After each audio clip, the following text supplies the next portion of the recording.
हाय नमस्कार, आप देख रहे हैं सिटी न्यूज 100। आपको बता दें बीके अस्पताल में है और बीके अस्पताल को पुलिस ने छावनी में तब्दील कर दिया है। दरअसल मामला ये आया है कि साइबर क्राइम ब्रांच में किसी युवक की मौत हो जाती है या कुछ और वजह होती है, ये भी जानने की कोशिश करेंगे। आपको बता दो, युवक राजस्थान से वहां से लाया गया, पूछताछ में किसी केस में पूछताछ में लाया गया और यहाँ पर उसकी मौत हो जाती है या क्या तबीयत खराब हो जाती है। ये बहुत बड़ी बात हो जाती है, बड़ा असमंजस वाला सवाल है। पूरे दिन भर यहाँ पर कई सारे थाने के एसएचओ रहे, एसीपी मौजूद रहे, कई क्राइम ब्रांच मौजूद रही फैदाबाद में। अब इस बार आपको बता दूं, सोहना से एमएलए हैं, जावेद साहब हैं और लगातार यहाँ राजस्थान से कई सारे लोग पहुंचे, परिजन पहुंचे युवक के। जानने की कोशिश करेंगे सर, क्या कहना चाहेंगे? आप यहाँ पहुंचे, फैदाबाद में पहुंचे, क्या वजह क्या मामला ये है, जैसा आपने कहा है कि उसकी मौत हो गई। मौत नहीं हुई, उसका मर्डर कर दिया। इलीगल तरीके से किसी के बच्चे को उठा करके लाना। एक क्वालिफाई बच्चा जिसने सब इंस्पेक्टर का टेस्ट दिया है राजस्थान पुलिस का, और वो टेस्ट की दोबारा से फिर तैयारी कर रहे हैं। फिजिकल वो लड़का फिट है, फिजिकल की तैयारी कर रहा है, टेस्ट की तैयारी कर रहा है। क्या वो बच्चा गलत हो सकता है? जो इन्होंने यह षड्यंत्र रचा, इलीगल तरीके से उठा लाए, उठाने के बाद इनको उसको लीगल में बदलने के लिए इन्होंने एफआईआर लॉन्च करी है ताकि वो लीगल बन जाए। इनके लीगल नहीं बन सकता इस तरह एफआईआर लॉन्च करने से। इस एफआईआर से पहले उसके ऊपर कोई भी, जो मेरे अब तक जानकारी में, एक भी एफआईआर या एक भी मुकदमा कहीं नहीं है। आज के बाद तो ये किसी के डिस्क्लोजर में डाल दें, कहीं भी उसकी एफआईआर ले लें, कहीं कंप्लेंट कर लें। लेकिन मैं आपसे पूछता हूँ, आपने भी ये कहा कि वो इनकी कस्टडी में मर गया है, मरा नहीं है। मैंने नहीं कहा सर, ये आरोप लगा रहे हैं आप सभी परिवार। नहीं, हम आरोप नहीं लगा रहे हैं, ये सच है। ये लीगल तरीके से उसको उठा के लेकर आए, वहाँ कोई किसी को इतला नहीं दिया, और यहाँ लाके इन्होंने बेरहमी से, इनकी दरिंदगी साबित हुई है, इन्होंने उसे मार दिया है। इन्होंने उसे मार दिया है। आपसे मैं पूछता हूँ, अगर रक्षक ही भक्षक बन जाए, मैं तो बल्कि सही मायने में ये कहूंगा, अगर वर्दी में खुले गुंडे घूमे तो वो चेहरा इनका दिखाई दे रहा है। चंद पुलिस वालों की वजह से पुलिस से जनता का विश्वास उठता जा रहा है। वो ऐसे नालायक पुलिस वाले हैं जो इस तरह की हरकतें कर रहे हैं। सारी पुलिस गंदी नहीं है, लेकिन चंद पुलिस वाले सारी पुलिस के ऊपर दाग का एक ऐसा निशान छोड़ देते हैं अपने स्वार्थ के लिए, अपने लालच के लिए। ना वो कानून को समझते हैं, ना कानून से डरते हैं। वो कानून को भी और समाज को, इंसानियत को, सबको धार पर रख देते हैं।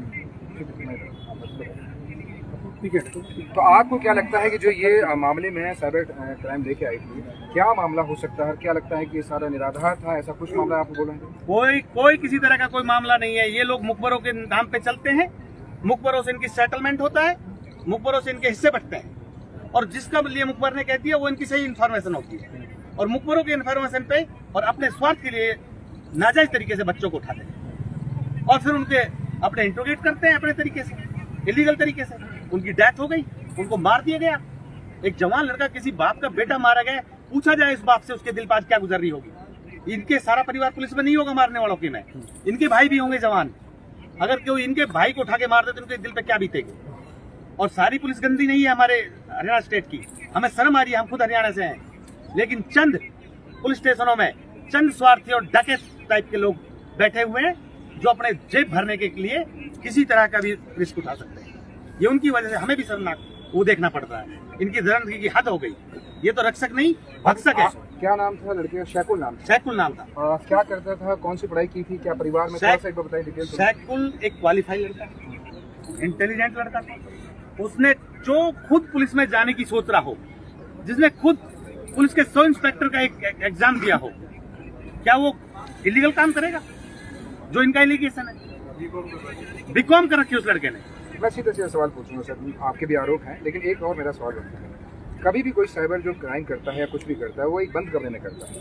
उसे बाहर निकलने का अधिकतर ऐसे कहते हैं कि जो अगर बहुत सारे जो ऐसे अपराधी भी होते हैं, मैं वो उस वर्ड को यूज़ कर रहा हूँ, तो वो उन्हें पता होता है कि जैसे मान लो फिरौती वाले हो, उन्हें पता है कि पुलिस से आमना सामना होता है। लेकिन जो साइबर वाला जो क्राइम होता है वो एक बंद कमरे में किया जाता है। तो कैसे आप साबित कर सकते हैं कि शायद ना हो सकता हो या हो सकता ना हो? मैं सीधा सवाल कर रहा हूँ। देखो, उसका सारा परिवार यहाँ था।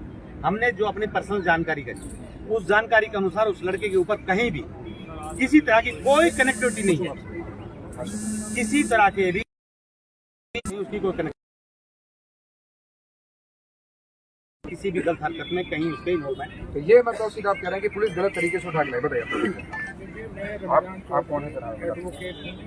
मैं आपका जो सवाल है कि वो किसी इलीगल उसमें की एक्टिविटी में इन्वॉल्व होगा, ये हो सवाल सकता है। है, हो सकता है। बिल्कुल, मैं आपसे और पुलिस से ये सवाल करना चाहता हूँ कि अगर कोई वांटेड भी है, कोई वांछित अपराधी भी है, कोई शक है, तो उसको 161 का नोटिस देगी, उसको पुलिस नोटिस देगी।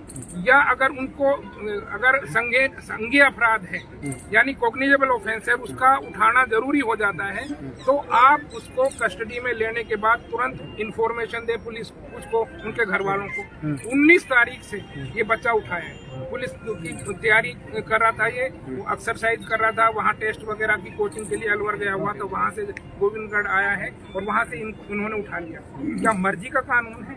संविधान, कानून, देश किससे चलता है? इस तरह से सीधे किसी को उठा लाया, कोई इन्फॉर्मेशन नहीं दी, कोई 160 का नोटिस नहीं दिया। हम यही मान के चलते हैं कि जो आपका सवाल है उसको सही माने कि वो किसी अपराध में मान लो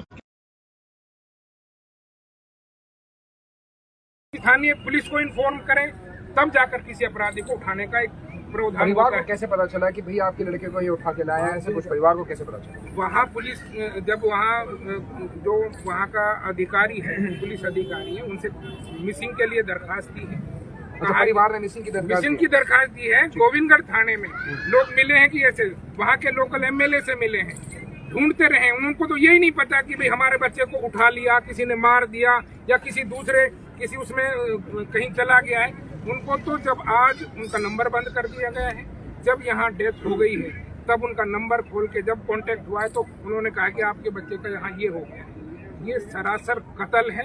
पुलिस में आया था कि तबीयत खराब थी, उस इलाके के सरपंच साहब ये सब पुलिस का बहाना है। और ये पुलिस जितना इलीगल काम कर रही है, जिस तरीके से कर रही है, इनके खिलाफ सख्त कार्रवाई होनी चाहिए। ये कोई पहला मर्डर नहीं है। अभी हम यहाँ बात कर रहे थे स्थानीय लोगों से, और जो ये इंस्पेक्टर, जो ये सीआईए इंचार्ज, जो भी ये हैं लोग, इनकी ये 5वीं मौत है।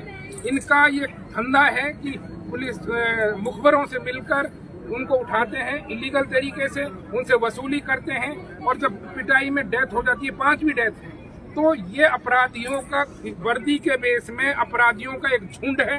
ये पुलिस नहीं है, ये हरियाणा की पुलिस को शर्मिंदा करने वाला झुंड है। इनके खिलाफ कड़ी कार्रवाई होनी चाहिए। फरीदाबाद की हरियाणा की पुलिस बहुत अच्छी भी है सर, ऐसा नहीं, बहुत अच्छी भी। मैं हमेशा कहूँगा, अभी चौधरी जावेद साहब ने भी कहा कि हर पुलिस वाला खराब नहीं होता, कुछ एक नाम खराब हो सकता है। चौधरी जावेद ने कहा कि हम भी हरियाणा से हैं, सारे खराब नहीं होते, लेकिन ये कुछ लोग जो इस तरह की हरकतों में इन्वॉल्व हैं, इलीगल तरीके से, निजी स्वार्थ के लिए, निजी कमाई के लिए, अवैध वसूली के लिए, जो नए बच्चों को उठाकर प्रताड़ित करते हैं, उनको उनकी जान से खेलते हैं। परिवार के आगे हैं, परिवार के पूरा परिवार यहाँ है, परिवार यहाँ है, सारा है, परिवार से भाई है यहाँ पर है, लेकिन अभी परिवार अभी को बाइट नहीं देगा। अच्छा अच्छा, ये जो कार्रवाई अगर पूछ सके, अगर बाइट वैसा सुप्रीम कोर्ट की गाइडलाइन है